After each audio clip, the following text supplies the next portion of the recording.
മുണ്ടക്കൈയിൽ തെരച്ചിൽ ഓരോ മണിക്കൂർ മുന്നോട്ട് പോവുകയാണ്. എന്തെങ്കിലുമൊക്കെ കണ്ടെത്താൻ സാധിക്കുന്നുണ്ടോ?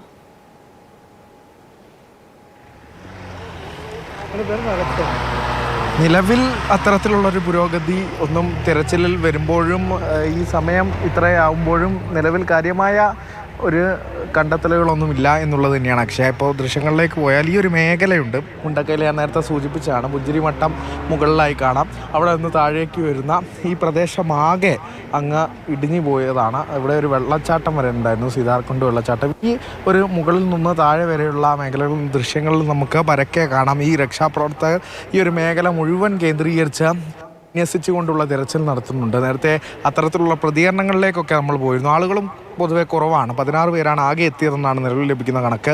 അതിൽ 2 പേരുടെ പ്രതികരണം നമുക്ക് മുണ്ടക്കൈ മേഖലയിൽ ലഭിച്ചിരുന്നു. അവരൊക്കെ ഈ വീടോടെ അവർ രക്ഷപ്പെട്ടവരായിരുന്നു. ഒരാൾ പക്ഷേ അവരുടെ ഉറ്റവരെയൊക്കെ കാണാതായി. സഹോദരങ്ങളെയൊക്കെ അയൽവാസികളെയൊക്കെ കാണാനായിട്ടുള്ള നടത്തിയൊരു തെരച്ചിലായിരുന്നു.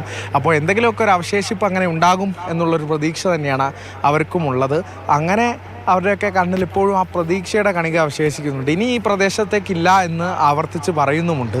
ഇത്തരത്തിൽ അവർ അഹങ്കരിച്ചിരുന്ന ഒരു സ്ഥലമായിരുന്നു, അവരുടെ നാട്, അവരുടെ മേൽവിലാസമായിരുന്നു. അപ്പോൾ അത് പാടെ ഇല്ലാതായി പോവുക, പൂർണ്ണമായും ഇല്ലാതായി പോവുക എന്നുള്ള അവർക്ക് ഇപ്പോഴും ഉൾക്കൊള്ളാനായിട്ടില്ല. അപ്പോൾ അത്തരത്തിൽ ഇനി എന്തെങ്കിലും അവർക്ക് പ്രതീക്ഷയുടെ ഒരു കണിക അവശേഷിക്കുന്നുണ്ടെങ്കിൽ അത്തരത്തിൽ ആളുകളെ ലഭിക്കുക, അത്തരത്തിൽ എന്തെങ്കിലും തിരിച്ചറിയാൻ പറ്റി എന്തെങ്കിലും ഒക്കെ ലഭിക്കുമെന്നുള്ള ഒരു പ്രതീക്ഷയിലാണ് അവരൊക്കെ എത്തുന്നത്. പക്ഷേ നിരാശയോടെ വീണ്ടും മടങ്ങുമ്പോഴും അവരുടെ ആ ഒരു വേദന നമുക്ക് ഓരോ ദിനവും ഇങ്ങനെ ഓരോ ആളുകളിൽ നിന്നും കാണാൻ ഒരാൾ കൂടെ നമ്മോടൊപ്പം ചേരുന്നുണ്ട്. ഇവിടെ ഈ തെരച്ചിലിനായി എത്തിയാണോ? അത് നമ്മളെ ജ്യേഷ്ഠൻ്റെ വീട്, എൻ്റെ വീട് അവിടെ. മൊത്തം നമ്മളെ കുടുംബത്തിൽ 26 പേരാണ് പോയത്, മരിച്ചത്. ഇനി 6 പേരെ കിട്ടാനാണ്. എവിടെയായിരുന്നു വീട്? വീട് താഴെ. അപ്പോൾ ഇതിൻ്റെ താഴെ ജ്യേഷ്ഠൻ്റെ വീട് തന്നെയാണ്, ഇവിടെ തന്നെയാണ്. അതെല്ലാം പോയി. 10-30 കൊല്ലം ഗൾഫിൽ പോയി അധ്വാനിച്ചുണ്ടാക്കി, എല്ലാം പോയി. പിന്നെ അനിയൻ്റെ വീട്, അനിയൻ ഇപ്പോൾ ഗൾഫിൽ നിന്ന് വന്നിക്കണേ. ഓൻ വീട് ഇതുവരെ ആയിട്ട് കണ്ടിട്ടില്ല. അതാണ് ഫാമിലിയൊക്കെ സേഫായിന്. എൻ്റെ ഫാമിലിയിൽ എൻ്റെ അനിയനും ഭാര്യയും 4 മക്കളും. പിന്നെ അവരൊക്കെ ഞങ്ങളൊക്കെ മാറി താമസിച്ചാണ്. അങ്ങനെ പൂളക്കാട് പറഞ്ഞ സ്ഥലത്താണ് ഞങ്ങളൊക്കെ പോയി നിന്നത്. അത് ഞാൻ എൻ്റെ മോളെ വീട്ടിലേക്ക് പോയി. എൻ്റെ ഫാമിലി മൊത്തം അവിടെ നിന്നു, മാമൻ്റെ വീട്ടിൽ നിന്ന്. അത് ഒരു തരി ഇല്ലാണ്ട് എല്ലാം പോയി. അങ്ങനെ മൊത്തം 26 പേര് പോയി. ഇനി 6 പേരെ കിട്ടാനാണ്. അവരുടെ എന്തെങ്കിലുമൊക്കെ നമുക്ക് തിരിച്ചറിയാൻ സാധിക്കുന്ന തരത്തിലുള്ള പ്രതീക്ഷയിലെത്തിയത്. ഒരു പ്രതീക്ഷയിലാണ് ഇപ്പോൾ ഇങ്ങോട്ട് വന്നിട്ടുള്ളത്. ഇപ്പോൾ ക്യാമ്പിൽ നിന്ന് സുഖമില്ലായിട്ട് ഇന്നലെ സുഖമില്ലാണ്ട് വിംസിൽ പോയി എന്നിവേനൊക്കെ എടുത്തിട്ട് അങ്ങനെ ECG എക്സ്റേ എല്ലാം എടുത്തതാണ്. വലിയ കുഴപ്പങ്ങളൊന്നുമില്ല, പക്ഷേ ടെൻഷൻ കൊണ്ടാണ് സംഭവിച്ചിട്ടുള്ളത്. ഇപ്പോഴും എല്ലാവർക്കും അതേ ഒരു മാനസികാവസ്ഥ ഉറക്കില്ല. അങ്ങനെയൊക്കെയാണ് സംഭവങ്ങൾ. നമ്മൾ ഓരോ നിമിഷവും പറയുന്നുണ്ട്, ഓരോ വാക്കുകൾ നമ്മളിങ്ങനെ ആവർത്തിക്കുന്നുണ്ട്. അത്തരത്തിലുള്ള വേദനയുടെ നമുക്ക് വാക്കുകൾ കൊണ്ട് വിവരിക്കാനാവാത്ത കാഴ്ചകൾ തന്നെയാണ് ഇവർ ഓരോ നിമിഷവും നമുക്ക് അദ്ദേഹത്തെ ചേർത്ത് പിടിക്കാറുണ്ട്. അദ്ദേഹം ഒരുപക്ഷെ പറയാൻ പോലും ആരുമില്ലാത്ത മനുഷ്യന്മാരായിരിക്കും. കണിക അവശേഷിക്കുന്നുണ്ട് എന്ന്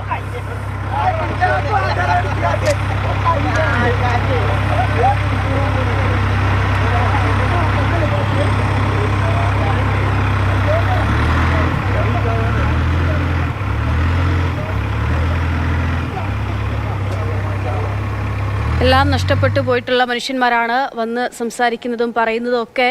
അവർ എന്തൊക്കെയോ കുറേ കാര്യങ്ങൾ പറയുന്നുണ്ട്. അവരുടെ നിലവിലത്തെ അവസ്ഥ, നഷ്ടമായിട്ടുള്ള ആളുകൾ. അദ്ദേഹത്തിൻ്റെ അനിയൻ, അദ്ദേഹം പ്രവാസിയായിരുന്നു, വീടുണ്ടാക്കിയിട്ടുണ്ട്. 30 വർഷമായി ഗൾഫിൽ പോയി ഒരു വീടുണ്ടാക്കിയതാണ്. ആ വീട് അദ്ദേഹം കണ്ടിട്ട് പോലുമില്ല. ആ വീടാണ് മണ്ണെടുത്തു പോയത്. അപ്പോൾ അദ്ദേഹത്തിൻ്റെ കുടുംബത്തിലെ 26 പേരെയാണ് ഈ ദുരന്തത്തിൽ നഷ്ടമായിരിക്കുന്നത്. അദ്ദേഹത്തിന് നെഞ്ചുവേദനയും മറ്റ് ശാരീരിക അസ്വസ്ഥതകളും ഒക്കെ ഉണ്ടാകുന്നു. പ്രശ്നമില്ല എന്നൊക്കെ പറയുന്നു. അദ്ദേഹം അങ്ങനെ വന്ന് പറയുകയാണ്, നമ്മളോട് ആ കാര്യങ്ങളൊക്കെ വന്ന് പറയുകയാണ്. അവിടെ കാണുന്ന ആളുകളൊക്കെയും എല്ലാവർക്കും മക്കളെയും വെച്ചിട്ടാണ് ഞാൻ അവിടെ ഒരു ചെറിയൊരു നടപ്പാലുണ്ടായി നമ്മളെ വീടിൻ്റെ അടുത്ത്. ആ നടപ്പാല അപ്പുറം കടത്തി വിട്ട് എന്നിട്ട് ഞങ്ങൾ രാവിലെ ഒരു 8 മണിയായി.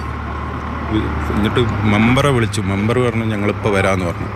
മെമ്പർ വന്നേ ആ പരിസരത്തേ വന്നിട്ടുണ്ടായില്ല.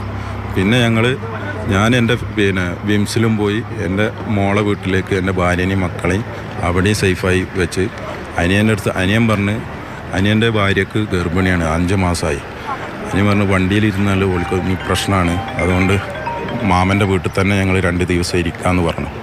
അങ്ങനെയാണ് പിന്നെ ഇവർ കുടുംബം അവിടെ പോയിരുന്നത്. അങ്ങനെ ആ 2 വീടുണ്ട്, മാമൻ്റെ മക്കളെ 2 വീടുണ്ട്. 2 വീട്ടിലും അങ്ങനെ താമസിച്ചത്. അന്ന് വെളുപ്പിനാണ് സംഭവം പൊട്ടുന്നത്.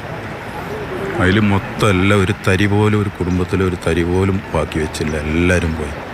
ഞങ്ങൾ 3 ഏട്ടനും അനിയന്മാർ ഇവിടെ ഉണ്ട്, വേറെ ആരുമില്ല.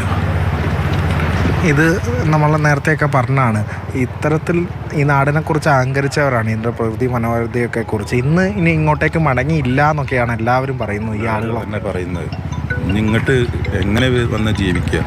ഈ മലകളൊക്കെ കാണണമല്ലേ, ഇനി എങ്ങനെ ജീവിക്കും നമ്മൾ? അപ്പോഴും ആ വേദന തീരുന്നില്ല. ഇങ്ങോട്ട് വരുമ്പോൾ മനസ്സിങ്ങനെ പെടയാണ്.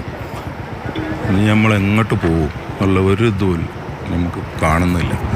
നാട് ഇപ്പം മന്ത്രി AK ശശീന്ദ്രൻ ഉൾപ്പെടെ വിങ്ങി പൊട്ടുകയുണ്ട്. നാടൊപ്പം ഉണ്ട്, നമുക്ക് ഈ വേദനയൊക്കെ കാണുന്നുണ്ട്. നമ്മൾ എല്ലാവരും കേരള നാട് കാണുന്നു. അപ്പോൾ നമുക്ക് എല്ലാവർക്കും ഒപ്പം നിന്നുകൊണ്ട് തന്നെ ഇത് അതിജീവിക്കണം, അങ്ങനെ തിരിച്ചു വരണം എന്നൊരു പ്രത്യാശ കൂടെ ഉണ്ടല്ലോ. നമുക്ക് ഈ സ്ഥലത്തിലേക്ക് നമുക്ക് വരാതെ ഒരിക്കലും താല്പര്യമില്ല. നമുക്ക് മേപ്പാടി ആ ഭാഗത്തോ നമ്മളെ ഈ മുണ്ടക്കായി പ്രദേശത്തിലും ചൂരൽമല പ്രദേശത്തിലും ആളുകൾക്ക് ഓരോരോ ടൗൺഷിപ്പ് നിർമ്മിച്ച് നമ്മൾ പരസ്പരം അങ്ങനെ സ്നേഹിച്ച് നടക്കുന്ന ആൾക്കാരാണ് ഈ 2 ചൂരൽമലയും മുണ്ടക്കായി. അതിവിടെ എല്ലായിടത്തും ചോദിച്ചാലും എല്ലാവർക്കും അറിയുന്ന കാര്യമാണ്. എന്ത് കാര്യം ഉണ്ടെങ്കിലും, ഇപ്പോൾ പള്ളിയിലായാലും അമ്പലത്തിലായാലും എന്ത് കാര്യം ഉണ്ടെങ്കിലും ഞങ്ങളെല്ലാവരും ഒരുമിച്ചാണ് എല്ലാ ഇതും ചെയ്യൽ. നാട് പാടെ മാഞ്ഞു പോയ ഒരു കാഴ്ച തന്നെയല്ല ഇവിടെ എത്തിയ നമുക്ക് പോലും അങ്ങനെ തന്നെയാണ് അനുഭവപ്പെടുന്നത്.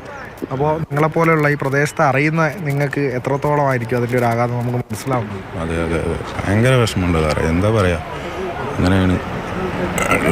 ഇനിയിപ്പോൾ എങ്ങനെയായാലും പറഞ്ഞ പോലെ തന്നെ തിരിച്ചു വരണം നമുക്ക്, എവിടെയാണെങ്കിലും ഇങ്ങോട്ടില്ലെങ്കിലും ഞങ്ങളെ എല്ലാവരും ഒരുമിച്ച് ഒരു സ്ഥലത്തിലേക്ക് ആക്കാനുള്ള സംവിധാനം സർക്കാർ കണ്ടെത്തണം.